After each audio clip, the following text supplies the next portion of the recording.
सुहेल अफरीदी ने असेंबली के फ्लोर पे खड़े होकर वही बातें की हैं और कुछ मजीद बातें भी की हैं। यानी सुहेल अफरीदी को ये जो मौका दिया एस्टेब्लिशमेंट ने, बंद कमरों के फैसलों में गलतियां हो जाती हैं अक्सर, क्योंकि आप चंद लोगों की जो अक्ल और दानिश है वो पूरी कौम के शऊर का मुकाबला नहीं कर सकती। अवाम का शऊर किसी और लेवल का होता है। चंद लोग कभी भी दुरुस्त फैसला नहीं करते, उनके मफादात उनके सामने आ जाते हैं। इसी तरह हुआ जब बंद कमरों में फैसले किए गए और पहले एक ऑपरेशन का आगाज किया गया, उसके लिए जिद की गई, उसके लिए माहौल बनाया गया, और जब ऑपरेशन शुरू करने के लिए लोगों को ज़बरदस्ती इनखला करने के लिए मजबूर किया गया, तो उसके बाद जो मनाजिर आए पूरी दुनिया ने देखे, ये उन मनाजिर से डर गए और डर गए, इन्होंने फौरी तौर पे उसको डिसोन कर दिए। अब सबूत सारे ग्राउंड पे पड़े हुए हैं और ये कह रहे हैं जनाब हम इसके अंदर शामिल नहीं है। तो सुहेल अफरीदी ने इस मौके को ज़ाया नहीं किया। एक पॉलिटिकल वर्कर को इतनी बड़ी ज्यादती के बाद अगर एस्टेब्लिशमेंट इतनी बड़ी ज्यादती कर रही है और पॉलिटिकल वर्कर को उसके सबूत मिल जाए, वो अगर आपको छोड़ दे उस वक्त, तो फिर उससे ज्यादा बेवकूफ कोई नहीं होगा। तो मुझे नहीं लगता कि सुहेल अफरीदी या उनके साथी ये मौका जाया करेंगे। सुहेल अफरीदी ने असेंबली को एक बार फिर बताया कि खैबर पख्तूनख्वा में दहशतगर्द लाए गए हैं, ये आए नहीं है। हमने मना किया, लंदन प्लान के तहत रजीम तब्दील किया गया। हमने इन्हें बताया था कि पख्तूनों का सर का सौदा किया जा रहा है। यह जो प्रेस रिलीज जारी की गई है वफाकी हुकूमत की जानिब से, यह एक सूबे के साथ तसादुम का परवाना है।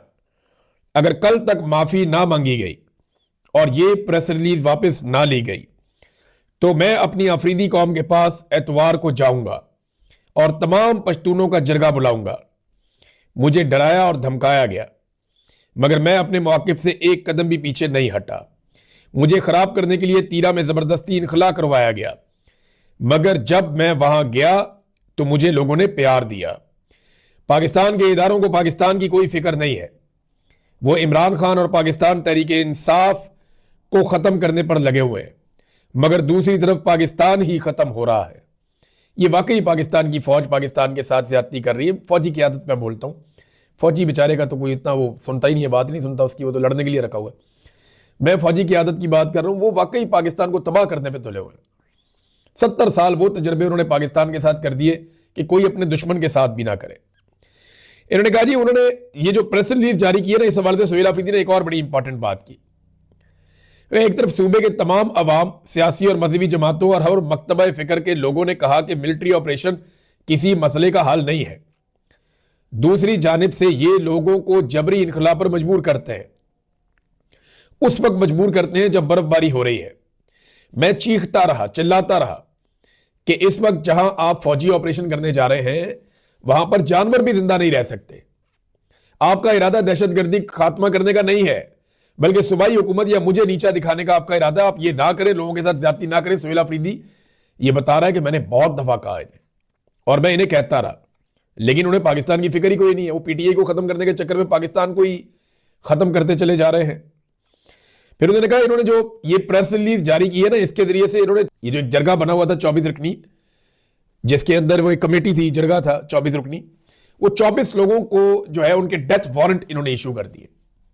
अब देखें ना, लोगों ने तो उन 24 लोगों की बात सुनी जो उस जरगे में शामिल थे, और उस जरगे में हमेशा कोर कमांडर पेशावर और आईजीएफसी शामिल होते थे और उन्होंने यह फैसला करवाया। अब सुहेल अफरीदी कहते हैं कि इन्होंने प्रेस रिलीज जारी करके 24 रुकनी जरगा कमेटी के डेथ वारंट जारी कर दिए। लोग इन 24 लोगों को अपना दुश्मन समझेंगे।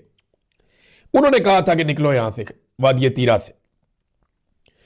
इनसे बंद कमरों के फैसले में गलती हो गई, इनसे शदीद बर्फबारी में गलती हो गई।